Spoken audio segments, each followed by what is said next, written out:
the person that was hired for the position did not originally hire me, but the director, she said, hey, no, I'm gonna hire him, I'm gonna trump your decision.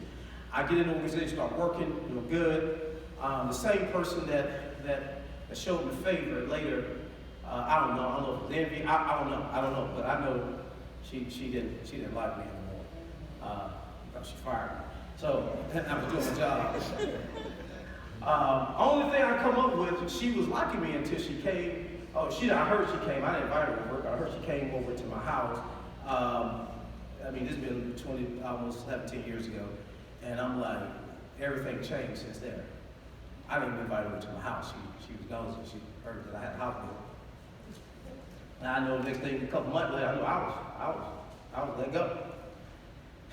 And I said, dog, I thought about it, I said, man, I would love for her to come out of my house now, because I would say, how you like it, man? Man, that's the house I had, dude. Yeah, okay. So, sometimes you have to ask people how you like it, man.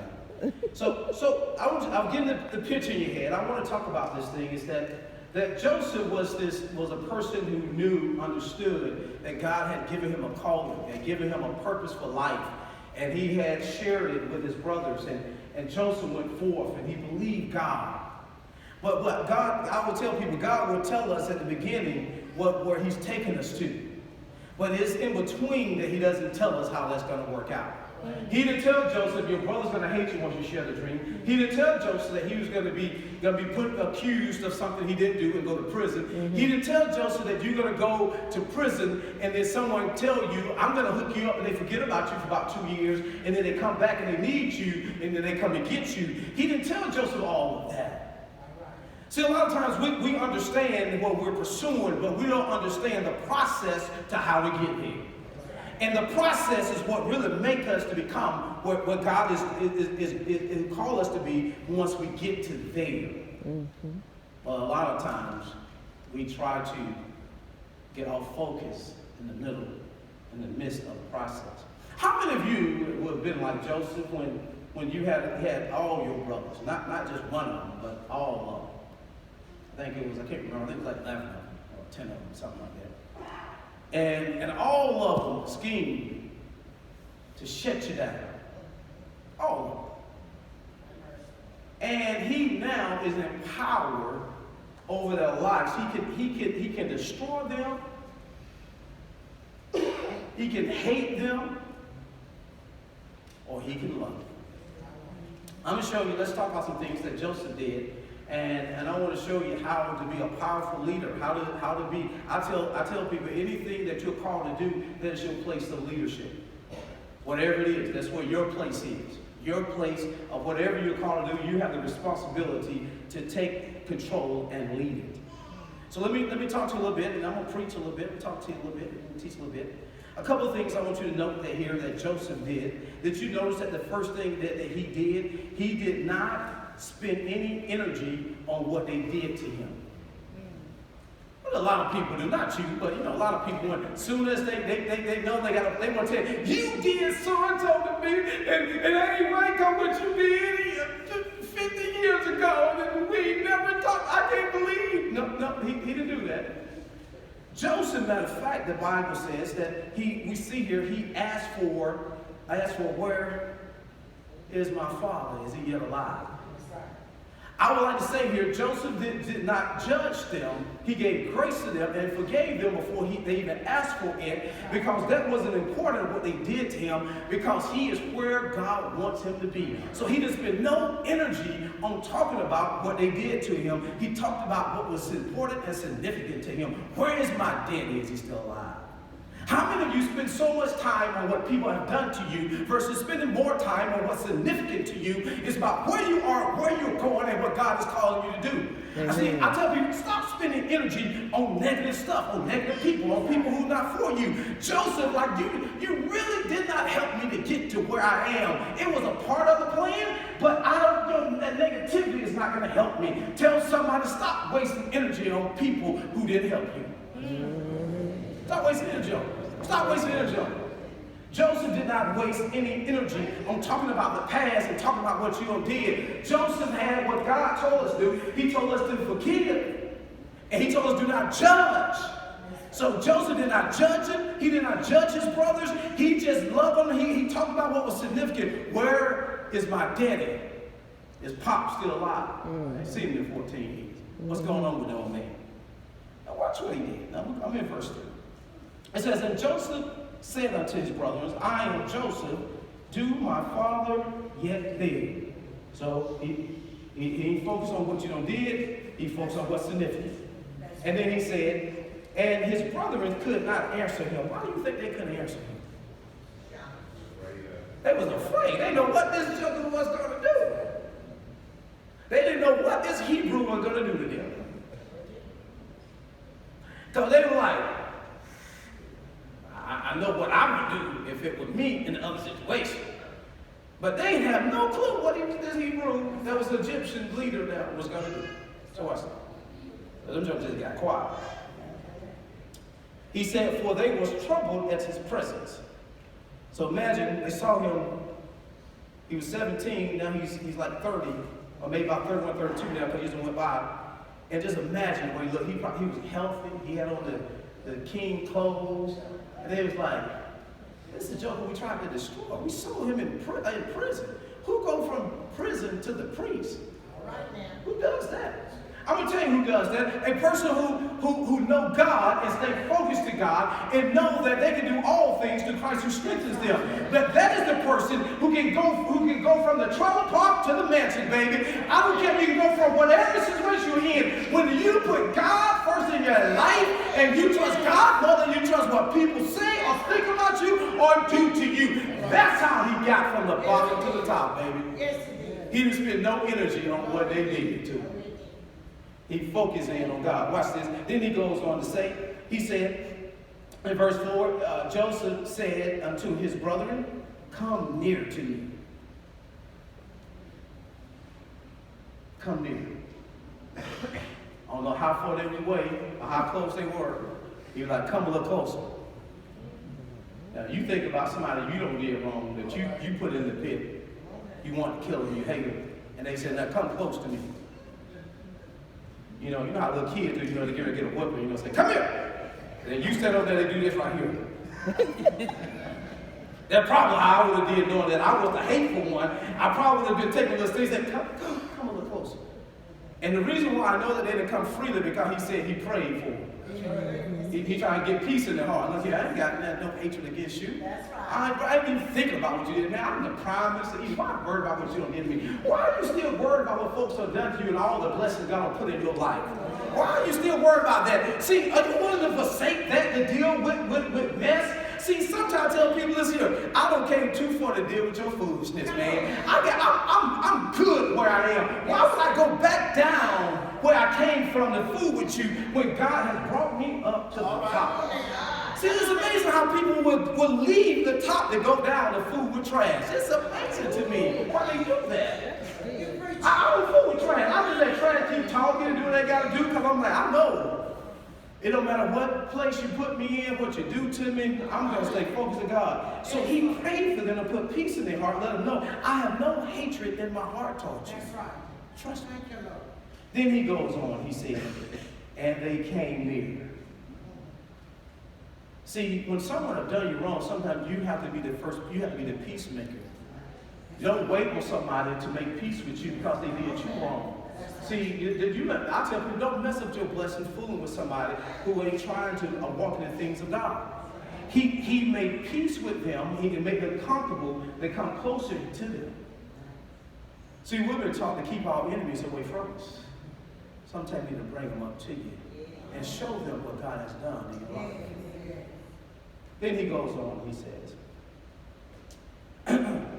he says, and they came near and he said, watch this, I am Joseph, your brother, whom you sold into Egypt. That's all he said. That's when I put in, how you like me now? See, you got to understand, man, no one can determine your destiny. No No matter what they do to you, they can't determine that. The only way, see, I always tell people, why are you believing what somebody else said about you? Because that power, they have really no power. What somebody believes about you have no power to control you unless you allow it. It's more about what you believe about you. It's more about what you believe what God has said about you. It ain't what somebody else has said about you. It's about what you believe was said about you. Because see, I can say a whole lot of things, think a whole lot of things about everybody in here. I don't think even you, will that stop you? Right. I'm thinking some things about some of y'all right now. Y'all don't know what I'm thinking. But I ain't no saying to stop you. Those are my faults. Like you have faults. Your faults about somebody can't stop them. It is what you think about you that can stop you. And so Joseph will let them know, hey, no matter what you thought about me, I ain't even worried about that, man. I know who I am in God. I want to show you something. Watch this. Watch this. It gets better as you go. And it's more about Joseph. It's not more about the behavior. Watch how Joseph responded to it. Verse 5, he said, now therefore be not grieved nor angry with yourselves that you sold me hither. For God did send me before you to preserve life.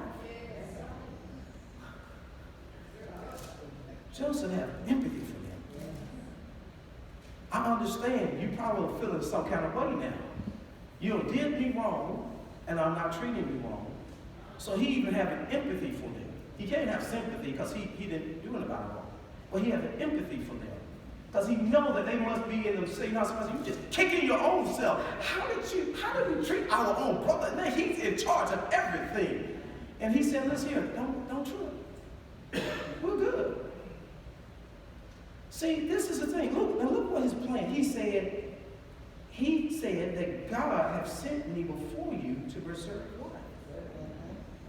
See, sometimes the same person that you hate is going to be the one that God is sitting up to bless you. Let me say that again. The same one that you put in the pit, the same one that you mistreat and you use, is the same one God will use to bless you.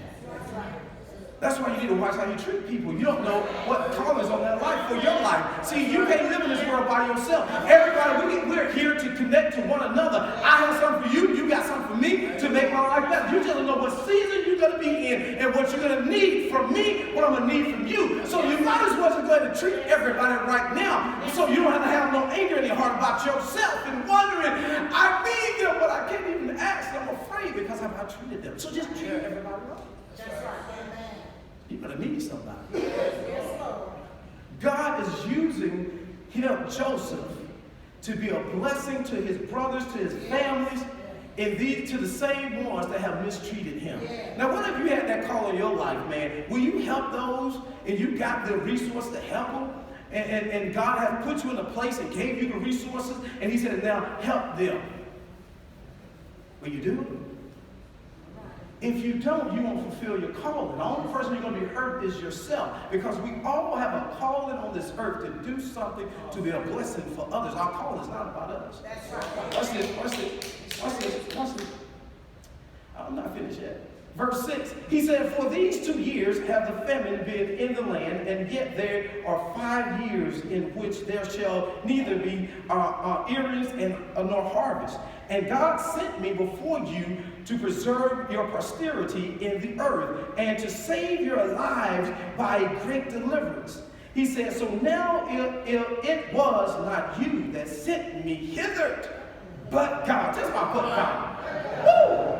It said, I ain't even tripping. What you did, it wasn't even you that really did it. God was setting it up to save you. Oh my goodness, man. Let's talk about this. It's going to get even better. Go down to verse 8. So there it was not yet that sent me. Here, I got to just read it again. But God. And he had made me a father to Pharaoh, and Lord of all his house, and a ruler through all the land of Egypt.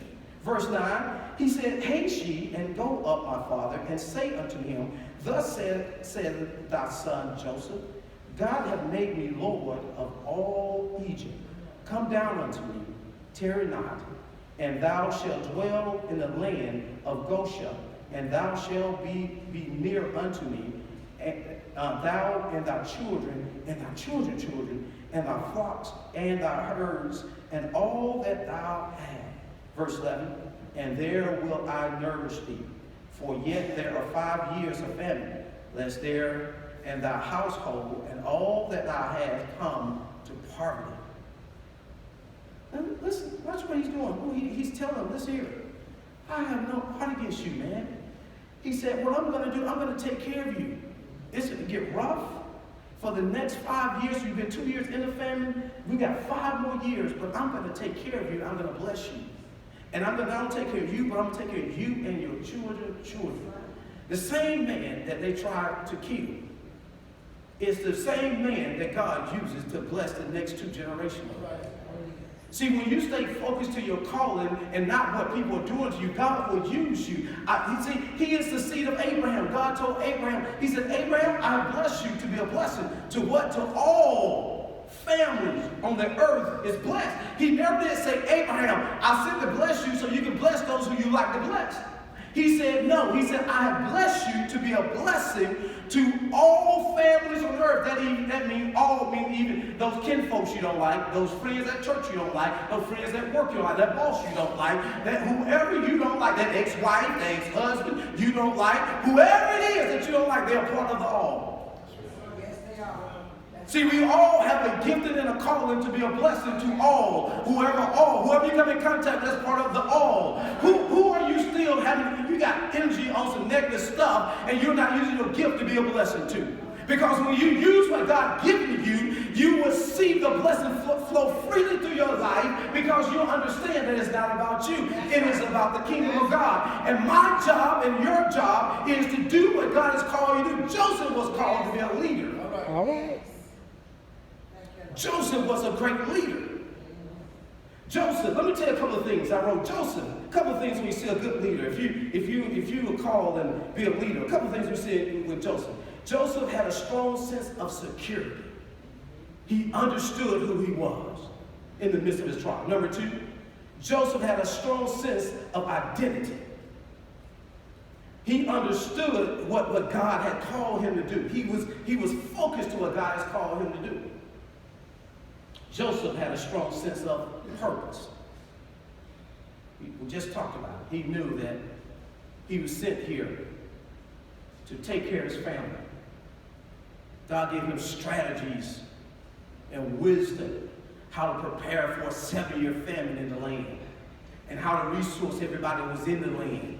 And Joseph, he was moving them around. He was doing all kinds of things. But God gave him strategy because he understood what? His purpose. When you understand and walk in your purpose, man, God will give you wisdom on how to accomplish it. And nobody, listen to me, nobody, no situation can stop him. He had a strong perspective. He understood what was going on. He understood the family. He didn't just say, oh, God called me. I just wake up and he's going to just show me what to do tomorrow. No, he understood what was going on. He was preparing for something. How many of you are preparing for your future? How many of you are sitting and asking God, show me the strategy for my life? Because the thing you're going through right now may not be good or feeling good, but it's something to get you to year number 3. It's something to get you to number 5, to number 7. It is to build up to something great. Don't look at your circumstance. Don't look at the bad times as it's wasted time. It is something that prepares you. Understand, have a strong perspective about life. Watch this. The next thing that this great leader had, he had the power, a strong sense of the power of God. Mm-hmm. Joseph, he told his brothers, man, y'all didn't send me here. This was all God. It was all God. When you understand what God has called you to do, and regardless of what you're going through, you will understand that this is part of the plan, that God is using this to strengthen me for something greater. That's this. In the same chapter, let's go over to verse number 16. He says, and the fame thereof was heard in Pharaoh's house, saying, Joseph, brethren are coming. And it pleased Pharaoh well, and his servants.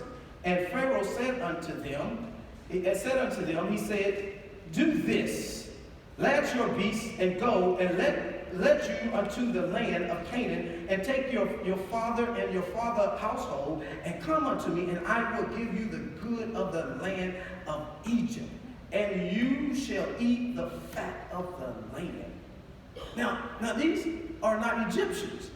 He taken people from another country because of Joseph, and watch this, and he said, I'm going to bless you well. Not only am I going to bless you, I'm going to give you the best of the land. I'm going to give you the best food. I'm going to give you the best everything. See, when you're connected to a visionary, when you're connected to someone who walks with God, see, that you're going to be blessed and walk into favor because of that person. So that's why I tell people, man, you should love everybody because you don't know by being connected to that person, what type of favor going to come in your life because of somebody else. That's why I don't have time to have issue with folks and hate and mad, man. Do what you got to do. I'm going to love you in a way. His blessings and the favor was tied to the brother. Yeah. But watch what Joseph did. Joseph could have shut this down at any time, but he didn't. The Bible says that he hearkened unto the voice of Pharaoh, and he gave them, they sent them ways, and they said, we'll call them cars and limos. And Pharaoh said, send my best, my wagons, and go pick them up. Have you ever been picked up by an enemy in a limo? Because that's kind of like what happened. He's like, my enemy. He said, go and get them. Go get the car, get everything, pack up everything, and bring them over here to Egypt. And we're going to put them in the best land. And watch this. And when they put them in Goshen, it was also protected. If you read about and study more times, even things after that, when there was a famine in the land of Egypt, the famine hit every place except for Goshen. It didn't even touch them. Why? Because they was connected to a guy named Joseph that everybody respected. And the land didn't touch it. So God had favor on Joseph and everybody that was connected to him. I don't know what you're thinking about right now. I don't know who you're still holding on to that you shouldn't be holding on to. But you need to get with folks that love God and walk with them because the favor of God will connect to you. Oh, y'all don't hear me. Y'all don't hear me this place. Then somebody might want to ask you, how do you do this? How does someone go from being at the bottom to the top? How does a Christian deal with all the negativity in their life? How does a Christian take all what Joseph took? And how does a Christian respond like Joseph responded? How does it? There's another guy by the name of Paul in the Bible that talks to us about that as well. And I want to show you here, and then we're going to close here in a minute. I didn't say how many minutes, I just said in a minute. Philippians chapter 4.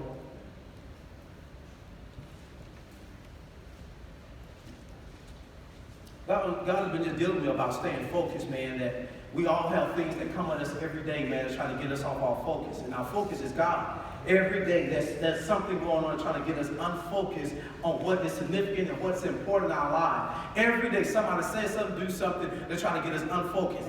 And man, I almost got unfocused yesterday, and I just got to confess right now because I almost got unfocused. I was taking my son, we went out, and I'm teaching him how to drive, and this was like our first day going out, and he's doing well. I felt so good, and we practiced in the parking lot. I was like, man, he's doing good. I'm going to let him drive back home.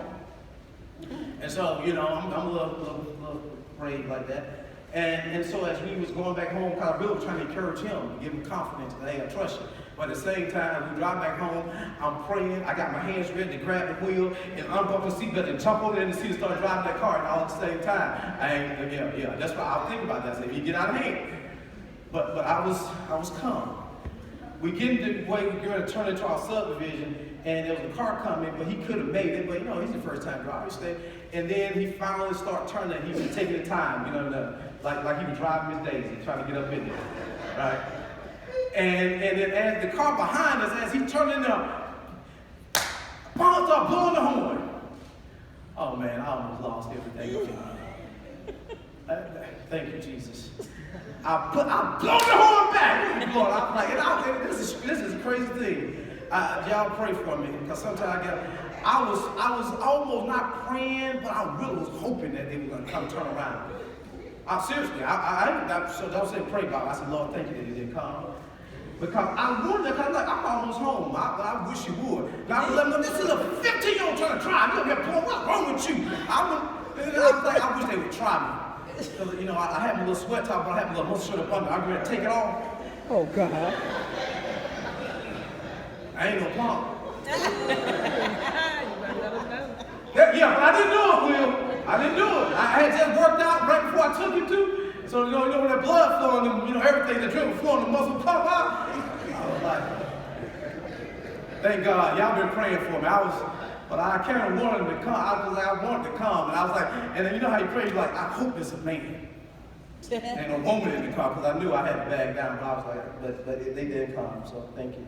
Thank you. Praise the Lord. And I looked at how I almost got unfocused just that quick. I said, let me go down here to my prayer call. I got to get ready to pray tomorrow. And if I somebody going home, I'm like, don't hold that my boy like that now. What about my kids? But let me get back. But I almost got unfocused. That's the point I was trying to make. But stay focused, stay focused, stay focused. So here we go, Philippians chapter 4. Philippians chapter 4. Because see, I think we all struggle with being unfocused. We all let little things get us. We all let people, we let our past get us. We all got a history. We got things that have happened to us. Nobody been exempt from that, and we never will be exempt from it. Because the Bible tells us that this earth is evil and it's wicked. Yeah. So we always going to experience that. As a matter of fact, I know that you think you're perfect, and you might be, but everybody else is not perfect. That means imperfect people can't do perfect things. So, I mean, they can't always treat you right. They can't always do everything right. Why? Because they're not perfect. But why do we expect people to treat us right all the time when they're not perfect people? The same people that got an attitude of mad with you as if they are perfect. I'm like, why are you tripping? You know, just go ahead and forgive me, man. You ain't perfect either.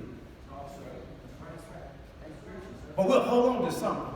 Our own person will hurt his own self. So that's why I stop home. I ain't got time to be hurting for somebody who ain't paid not one bill in my house. That's right. Who don't pay no light bill, water bill, and he brought no groceries over to the house, and you up here spend a lot of energy. You got your face turned up at them, and they ain't paid. Now they ain't gave you a peanut butter and jelly sandwich, but you don't like them at work. I mean, why are you mad at the person at work? They ain't brought you nothing. Ham, sandwich, nothing. But they mad at them. Oh, Lord. Man, I got to stay focused to this vision that God showed me. Go take them a peanut butter and jelly sandwich. Philippians chapter 4. Let me show you how that what Paul gave us a little secret here on how to stay focused. Philippians chapter 4,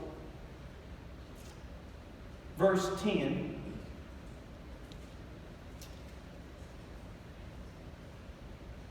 I'm going to go down to verse 13. Everybody like to get to 13, but I want to read some of the stuff before that.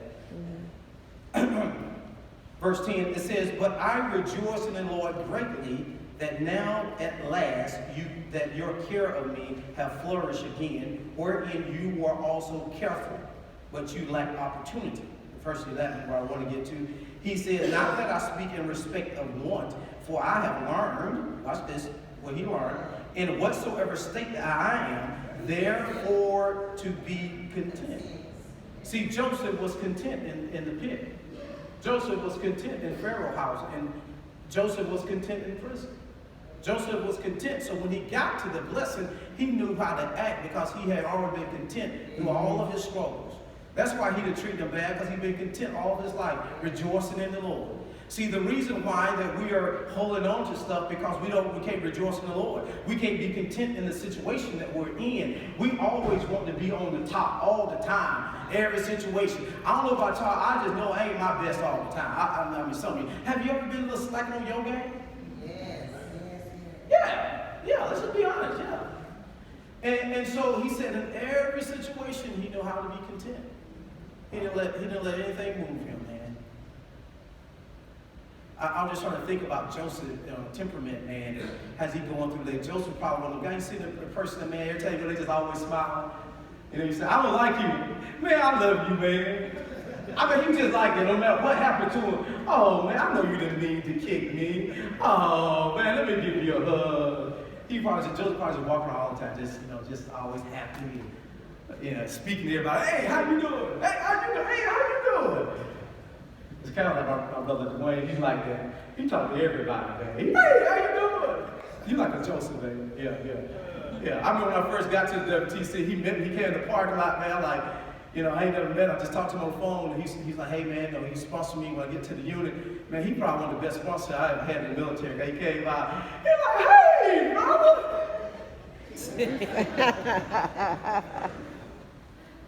My brother. Look at my skin one more time, like, but he became my brother.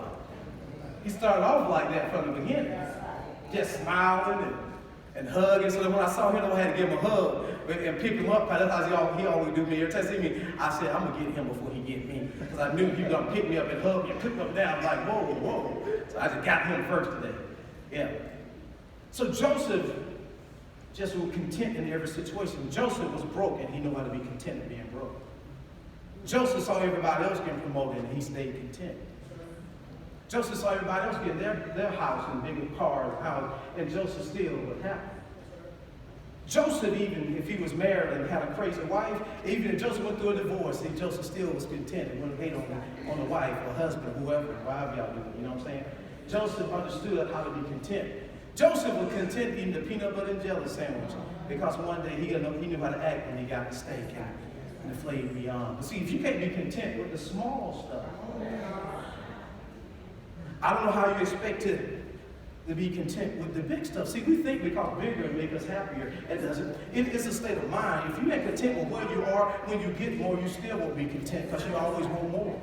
Come on, y'all. I'm pretty good now. Don't matter. Hey, you said, man, when I get that car, that's my dream. When you get that, you got that car, then you saw a newer car, you want another car. See, I told you ain't gonna be content. But if you content in the Ford Focus, man, you'll be content if you got your a BMW, Mercedes, or Ferrari, man, whatever, or Bentley, whatever. I know I was calling your car. I know that's your car. That's why I called it. So Joseph knew how to be content in every situation that he was. He didn't say that you got to love it and like it, but he had this thing about him, because he knew he had a perspective of his purpose. It doesn't matter what you go through, it is how you respond to what you go through. When you understand, when you have security in yourself, and you know who you are in Christ, it doesn't matter what you go through, it's how you respond what you go through. So it doesn't matter where you are in life, it's really about how you respond to where you are in life, because that shows if you're content or not in God. All right. See, in the midst of even coming short and failing of something, or whatever you're going through, if you can be content and say, man, this is the space, this is the situation that God has me in, I'm just knowing that God's going to use this for his glory one day. He was able to be content in all things. Watch this. In verse 12, he said, I know both how to be abased and I know how to be abound. Everywhere in all things I am instructed both to be full and to be hungry, both to be abound and to suffer need. Pretty much what I just talked about. Mm-hmm. He said, in every situation, man, I don't change how I act. Amen. Have you seen somebody sometimes, man, in a certain situation? They happy in certain places. Then they go to another environment, they say, but I just told you, over this other situation, and you were praising the Lord. Now see you in the other situation, you like you ready to cuss someone out. Jesus. What's the issue? All right. Who is controlling you? Because there's something that is controlling you if you change in the environment that you're in. And if you're a Christian, you should be a Christian at work, at church, in the Walmart parking lot, or when somebody blowing a horn at you and you're turning, you should not change because you know who you are. The problem is that obviously you don't know who you are if you got to change your face, your attitude, and what different situation you go to. I'm me wherever I go. I'm just telling you, I'm me. I'm me. I'm me at work. I'm me here. I'm the same person at home. I'm like somebody told me, and I ain't gonna call them name. Somebody told me, they said, I change not. I said, you know, oh my bad. I thought it said the Lord changes not. I said, well, I can get with you on this. Maybe if the Lord is in you and he changes not, that means, oh, okay, I got it. So I said, I got you. You're right. I said, so I change not. If the Lord doesn't change and the Lord is in me, I don't change either. You shouldn't change. I shouldn't change. Why? Because God said he changed not. God does not change. He does not change. He does not change. We should not change. We should be a born believer wherever we go. Treat people the same. Nobody should have to guess, are you a Christian or not? They should know by your lifestyle. And as you continue to be used by God, you will see the blessing of God flowing freely through your life. Verse 13, and I'm about to close. Give me some closing music over there. Play the keyboard. Help me out. Verse 13. So this is how we deal with it, be content. Verse 13. It said, I can do all things. Tell somebody all things. All things. Now, it didn't say some things. All things. Did it say when somebody treats you real bad? What about when somebody hated on you? What somebody was my lied on you? What somebody stole your money?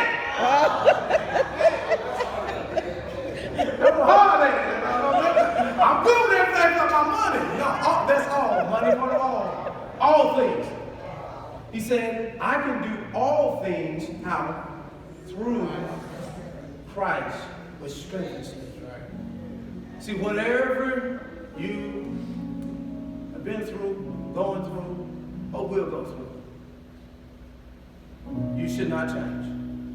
Because you can do it through Christ Jesus. See, we get caught up and we allow the devil to distract us because we're trying to protect our feelings, our emotions. And we change, and we shouldn't be changing. It is amazing also to me how long as some people are getting what they want, they can be the best person you ever see. But as soon as you take it away. I told this story before, not here, but I remember close to this, that as you run a Head Start facility, and this young little boy, I think he was 3, and he still had the pacifier in the mouth. He comes in the city every day, with a pacifier in his mouth, and he was a big boy too. I mean, chunky, with a pacifier in his mouth. I'm looking, I'm like, why does this boy still have a pacifier in his mouth? And he's 3, about to turn 4. So I decided one day to ask the mama, because I said, we've been having a problem with that pacifier. Because I was like, something could have been, he maybe needed for some reason. And so I asked his mama one day, as they walked through my center, I said, good morning, how y'all doing? I said, Mama, did I ask you something? She said, what? Why doesn't the boy still have that pacifier in the mouth? And then she said, Mr. Chaplain, we ain't been able to take from him. Every time we take it from him, he started crying. I said, Rich, that's the only reason why he about to be 4, and he's still walking around this school, and these other kids picking on him, and he this big boy around here with a pacifier in the mouth. I said, okay.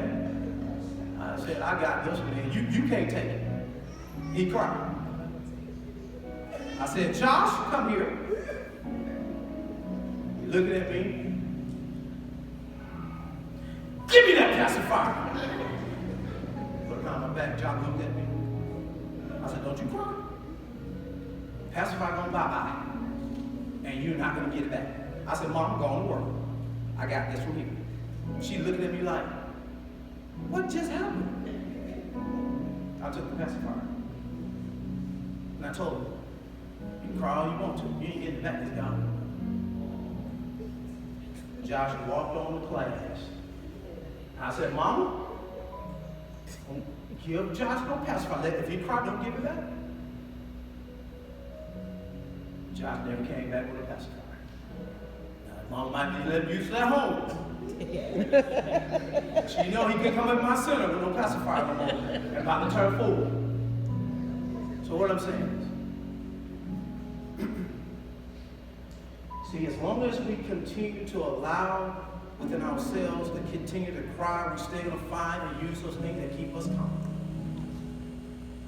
Sometimes you have to get out of your comfort zone and say, I have to do what is right. I know it doesn't feel right to me, but sometimes I just have to take those crutches, those pacifiers in my mouth and my behavior. It's time to get rid of the pacifiers. And as Christians, as believers, we should allow our friends, our neighbors, our other Christians to continue to keep the pacifier. Some of us keep giving the pacifier back to Josh. Some of you keep giving your neighbors, people in church. You make excuses for them and give them pacifiers on how they act the way they act. But today is the day you got to say the pacifier must come out.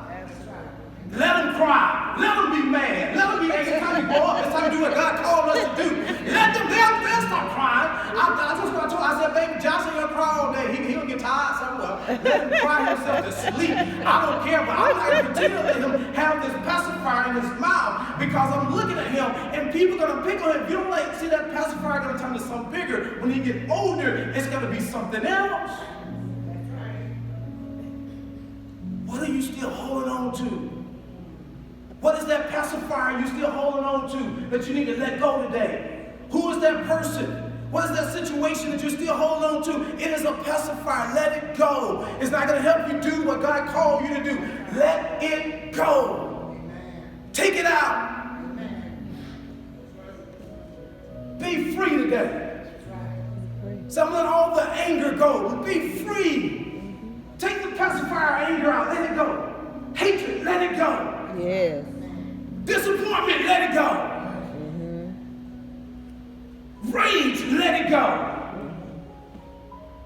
Take every pacifier out of you that does not bring glory to God, because you can grow, baby, when you are still holding on to stuff and holding on to people and stuff folks have done to you. You can't walk in your purpose and your calling when you got spiritual pacifiers in your mouth. And it's a shame when other Christians allow us to continue to do it and never check us, never correct us, never love us enough to say, you're wrong, baby. I don't care enough about you to let you know you are wrong. And it's time to grow. Take it out. Tell somebody, take it out. Take it out.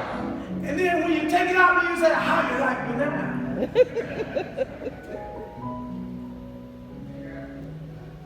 Because other babies like other babies. That's right.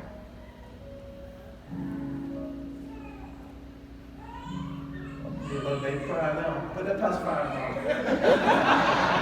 I'm just kidding. She said, I'm going to take it out there. Take it out. What is in your life that's holding you back? All right. What's that? I don't know. What that anger, that hurt, that thing that you keep harping on and using energy. Every time you think about you using energy that you can be using for God's kingdom. Whatever that God called you to do. Joseph wasn't a preacher, he was a leader. And there's a lot of leaders in this place. There's a lot of military leaders, there's leaders in our homes. There's a lot of leaders that work here on Fort Benning. You have a calling to be a leader. And God is needing very mature leaders, man, to lead and show people empathy and understand about what they're going through. That's why you went through what you went through, so you can also show sympathy to some people. When you're leading them, you understand them. You understand their pain. You understand their hurt. And now you are there just to minister to them, to share the love of God to them, so that you can help them to become who God has called them to be. Let it go. Let it go. What I want you to do, if you don't mind, stay seated for right now. Just close your eyes, if you don't mind. Just close your eyes.